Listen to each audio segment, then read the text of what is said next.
جی بالکل، thank you معاذ بھائی، بڑا آپ نے واضح کر دی بات. یعنی کہ اصلاً یہاں اس شر کی بات کی جا رہی ہے جو کہ خیر و شر کے امتحان جس میں ہمیں ڈالا گیا ہے. آپ یہ کہہ رہے ہیں کہ ہر اس چیز کے اس شر سے جو کہ ہم پہ اس طرح سے افیکٹ ہو سکتا ہے کہ ہم اس دنیا کا جو امتحان ہے اس میں ناکام ہو جائیں. جی بالکل. شر کا جو لفظ ہے نا، اگر آپ دیکھیں قرآن مجید میں، تو وہ اسی طرح اخلاقی پہلو سے زیر بحث ہے.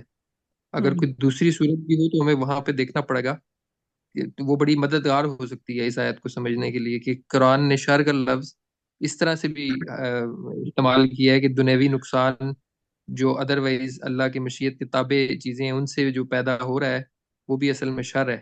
ہاں انٹرسٹنگ. صاحب بھی آپ کچھ کہنے لگے تھے. نہیں، بس میں یہ پوچھنا چاہ رہا تھا کہ یہ جو سوال اٹ سیلف ہے، یہ سوال کتنا ضروری ہے ہمیں سمجھنے کے لیے؟ کیونکہ اس طرح سے تو ہم کسی کو اگر جب کوئی جب کوئی اعتراض کر رہا ہو تو تب تو ٹھیک ہے، ہم کو شاید جواب دینا پڑے، لیکن کیا یہ سوال کرنا یا یہ سوال کو سمجھنا ضروری ہے ہمیں؟ یہ وہ سوال تو نہیں جس طرح لوگ پوچھتے ہیں کہ مطلب کہ سب کا سب چیز کا خالق ہے اور سب چیز کو کس نے بنایا، تو اللہ کو کس نے بنایا؟ تو یہ مطلب اس طرح کے بے ادبی بڑے سوال تو نہیں ہو جائیں گے اس طرح سے، جس میں پوچھ رہا ہوں اپنے علم کے لیے؟ نہیں نہیں، صحیح بات. باز بھی آپ کا کیا خیال ہے؟ میں تو یہ سمجھتا ہوں کہ اصل میں یہ سوال عام طور پہ ذہن میں آ سکتا ہے کسی کے کہ کیا یہ جو جتنا بھی شر پیدا ہو رہا ہے اس دنیا میں، کیا یہ اللہ تعالیٰ نے پیدا کیا ہے؟ تو یہ اللہ کی طرف بدگمانی پیدا کر سکتی ہے یہ چیز. معاذ بھی آپ کا کیا خیال ہے؟ میرا تو خیال ہے کہ یہ it lies at the heart of the whole مقدمہ آف دا قرآن. ہوں کیونکہ جو قرآن اصل میں جو بات کر رہا ہے نا، وہ بات ہی اصل میں انسان کی کتاب فطرت کو ایڈریس کر رہا ہے. اور کتاب فطرت میں جو تعقل کی اہمیت ہے اور اس میں جو انصاف اور عدل کے تصورات ہیں، اسی پہ بلڈ کر رہا ہے. ہوں تو اگر آپ اس پہ بلڈ نہ کریں تو پھر خدا کے بارے میں یہ مقدمہ پیدا ہو جاتا ہے کہ اگر وہ عادل ہے اور اگر وہ ہے تو وہ خود شر کو کریٹ کر رہا ہے. اور شیطان کے مطلب اس نے یہ بات کریٹ کی ہے کہ آپ انسان جو ہے، انسان غلط کام کرے، یہ خدا کی پروگرامنگ ہے ساری. تو ہوں مطلب یہ کہ یہ بات اس طرح سے کہنا جو ہے نا، یہ عقل کو ہضم نہیں ہوتی کہ خدا نے شر کو تخلیق کیا ہے اور پھر انسان کے ارادے سے منسلک کر دیے. اس ہوں کو ایسے ہی جو لوگ سمجھتے ہیں درست سمجھتے ہیں کہ اصل میں ارادہ اور اختیار کی یہ اس کا کرولری ہے یا اس کے بائی پروڈکٹ ہے. جب ارادہ اور اختیار دیا جائے گا اور اچھائی اور برائی کے تصور کے ساتھ، تو اس میں سے شر پیدا ہوگا اور یہ خدا کے اذن سے ہے، لیکن خدا نے اس کو تخلیق نہیں کیا. تکلیف نہیں کیا. تھینک یو معاذ بھائی. اس میں چلتے ہیں آگے. میرے خیال سے ہمارے پاس ٹائم بھی اب 10 منٹ ہے. اس تفصیل سے واضح ہوا کہ یہ ایک ہی کلمہ شرک کے بہت سے دروازوں کے بند کر دینے کے لیے کافی ہے. اس سے سنویت اور خیر و شر کی الگ الگ خدائی کی جڑ کٹ جاتی ہے. آپ کو پتا نا ہندوؤں نے اس وقت، ہندوؤں کا بہت بڑا جو وہ ہے کیا اسے کہتے ہیں تصور جو ہے، وہ اسی پہ مبنی ہے کہ شر کا خالق الگ ہے. تو وہ اس کو کیا کہتے ہیں، رامن کہتے ہیں یا کیا کہتے ہیں، وہ الگ ہے، اور جو نیکی کا خالق ہے وہ الگ ہے. تو دونوں کو الگ الگ آپ نے اب وہ کرنا ہے. تو خیر و شر کی الگ الگ خدائی کی جڑ کاٹ جاتی ہے. یعنی کوئی شرک کا دروازہ اس سے ایک طرح سے بند ہوتا ہے. یعنی ایک بندہ اس دنیا کو دیکھ کے کہہ سکتا ہے کہ دیکھو چونکہ شر بھی پیدا ہو رہا ہے اور ادھر سے خیر بھی پیدا ہو رہا ہے، اس کا مطلب دونوں کا خالق الگ الگ ہوگا. یہ بات نہیں ہے، بلکہ اصل میں بات یہ ہے کہ کوئی آفت یا اپنا خود کوئی مستقل وجود نہیں رکھتی، بلکہ یہ اللہ تعالیٰ کی پیدا ہوئی چیزوں ہی کے ازلال و آثار میں سے جو اللہ کے اذن سے وجود میں آتی ہیں، اسی کے حکم سے اثر انداز ہوتی ہیں، اور تنہا اسی کی مدد سے ان کے شر سے نجات ملتی ہے. اس وجہ سے حقیقی پناہ اور ماوا و ملجا وہی ہے. تو یہ اس میں ایک توحید کا پہلو ضرور نکلتا ہے اس پوری بحث میں سے. صاحب بھی اگر یعنی وہ اس میں کوئی چیز اگر آپ کو جو آپ نے سوال کیا تھا، کیا اس پہلو سے کوئی چیز واضح ہوتی ہے کہ اس کی سگنیفیکینس کیا ہے اس کو سمجھنے کی؟ نہیں نہیں، ٹھیک ہے، بالکل صحیح. صحیح، پلیز پوچھیں. ٹھیک ہے سر. آگے دیکھ لیتے ہیں اس آیت کو. وَمِن شَرِّ غاسق اذا وقب، خاص کر اندھیرے کے شر سے جب وہ چھا جائے. اب یہاں پہ دوبارہ اصل میں سمجھے جو پیچھے بات کی گئی تھی اس کو تھوڑا کھول کے بیان کیا گیا کہ شر کا وجود مستقل بذات نہیں ہے. قرآن میں یہ بات جگہ جگہ بیان ہوئی کہ اس دنیا کے بقا کے لیے جس طرح دن اور اس کی روشنی اور حرارت ضروری ہے، اسی طرح رات اور اس کی خنکی اور سکون بخشی بھی ضروری ہے، یعنی ایک طرف دن ہے تو اس کے لیے رات کی بھی ضرورت ہے۔ اب یعنی اس بات سے، یعنی یہاں پہ اندھیرے کے شر کو بیان کر کے چور، قاتل، دشمن اور حوام و اشرت سب اندھیرے سے فائدہ اٹھانے کی کوشش کرتا ہے۔ تو یعنی خالق ایک ہی ہے اصل میں، دن کا خالق بھی وہی ہے اور رات کا خالق بھی وہی ہے، لیکن رات کا فائدہ اٹھا کے یہ سب چیزیں جو نقصان پہنچاتی ہیں۔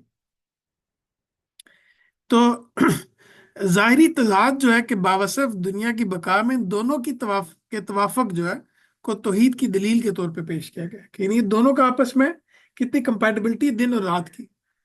تو ایسا نہیں کہ اس کا خالق الگ الگ ہے، دونوں کا خالق ایک ہی ہے۔ جہاں دن ضروری ہے وہاں پہ رات بھی ضروری ہے، لیکن رات کا فائدہ اٹھا کے کچھ چیزیں نقصان پہنچا سکتی ہیں۔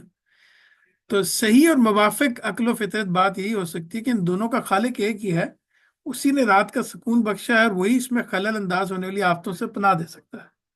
یعنی جس طرح اس کی برکتیں خدائی کی فیض سے ہیں، اسی طرح اس کی زحمتیں بھی اسی کے اذن سے ہیں، یعنی وہ اگر اجازت دیتا ہے تو یہ چیزیں ہو پاتی ہیں، اگر اجازت نہیں دیتا تو یہ چیزیں نہیں ہوتی۔ تو اللہ تعالیٰ نے جو چیزیں پیدا کی ہیں انہی کے ظلال و آثار ہیں جو دوسروں کے لیے الم، تکلیف اور نقصان کا باعث بن جاتے ہیں۔ اس وجہ سے ان سے بچنے کے لیے دوسروں کی نہیں بلکہ اللہ ہی کی پناہ ڈھونڈنی چاہیے۔ اب کوئکلی ہمارے پاس 6-7 منٹ ہے تو میں اگلی آیت کی طرف چلتا ہوں۔ وَمِن شَرِّ النَّفَّثَاتِ فِي الْعُقَدِ، اور یہ بڑا اہم چیز ہے، اس پہ ہم ختم کریں گے۔ آخری آیت جو ہے نا وہ چونکہ اس کا جو حسد کا پہلو ہے وہ بڑا امپورٹنٹ ہے ہماری زندگیوں سے، تو وہ ہم اس کو اگلے سیشن میں رکھیں گے۔ اور اگر آپ لوگ اجازت دیں گے تو ہم وہ جو جادو والی بحث ہے، جو رسول اللہ صلی اللہ علیہ وسلم پہ جو جادو کا کلیم کیا جاتا ہے، اس کو بھی ہم زیر بحث لے کے آئیں گے اگر آپ لوگ اجازت دیں گے، کیونکہ اس میں کچھ اختلاف بھی پایا جاتا ہے۔ تو گروہ پر پھونکنے والوں کے شر سے یہ روحانی اور اخلاقی آفتوں سے پناہ مانگنے کی تلقین کی ہے۔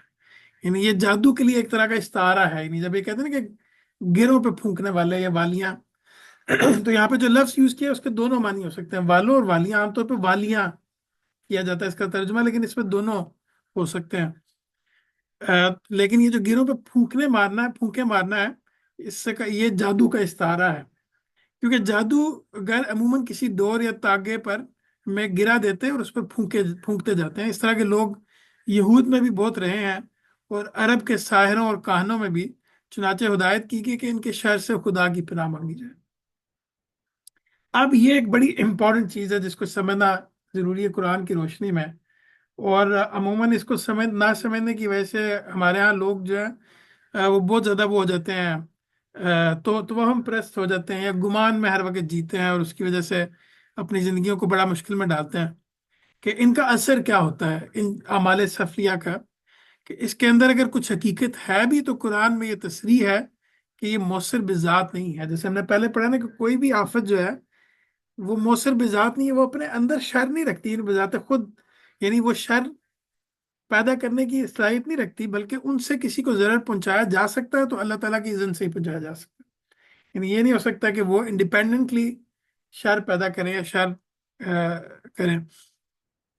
تو روحانی آفات سے پناہ مانگنے کا طریقہ جو ہے، تو اللہ تعالیٰ نے ان لوگوں کی حفاظت کرتا ہے جو اس کو یاد رکھتے ہیں۔ قرآن پاک میں باقی جگہوں پہ اللہ تعالیٰ نے بیان کیا کہ جو میری یاد سے غافل ہو جاتے ہیں، اللہ تعالیٰ ان پہ شیطان چھوڑ دیتا ہے، وہ پھر اس کو ہر طرف سے گھیر لیتا ہے شیطان۔ یہ قرآن میں دوسری جگہ پہ بیان ہوا ہے۔ تو قرآن کی جو باقی تصریحات ہیں، باقی جگہوں پہ اللہ تعالیٰ نے قرآن پاک میں چیزیں بیان کی ہیں، ان کی روشنی میں جو بات سمجھ آتی ہے وہ یہ ہے کہ اللہ تعالیٰ کی سنت یہ ہے کہ لوگ اپنے ذہن جس طرح کے بناتے ہیں ان کے ساتھ وہ اسی طرح کا معاملہ کرتا ہے۔ ایک شخص اگر اپنا تعلق اپنے رب سے استوار رکھتا ہے، لاتائل و اوہام یعنی جو سپرسٹیشنز ہیں، اوہام وہم ہیں جو، سے اپنے آپ کو بچاتا ہے، خدا کی یاد سے اپنے دل کو آباد رکھتا ہے، اگر کوئی افتاد پیش آتی ہے تو اس میں رہنمائی اور استعانت کے لیے اپنے رب ہی کی طرف متوجہ ہوتا ہے، تو اللہ تعالیٰ ایسے شخص پر شیطان کو غلبہ پانے نہیں دیتا۔ یعنی اگر آپ انسان اپنی نفسیات کو مضبوط رکھے، خدا کی یاد میں جیے، اگر کہیں پہ کوئی مشکل آ جائے تو بجائے اس کے کہ تعویذ گنڈے کی طرف جائے یا درباروں کے چکر لگائے، اپنے رب کی طرف ہی متوجہ ہو، تو اللہ تعالیٰ ایسے شخص پہ شیطان کو غلبہ نہیں پانے دیتے۔ اگر اتفاق سے اس کو کوئی چھوت لگتی بھی ہے تو اللہ کی طرف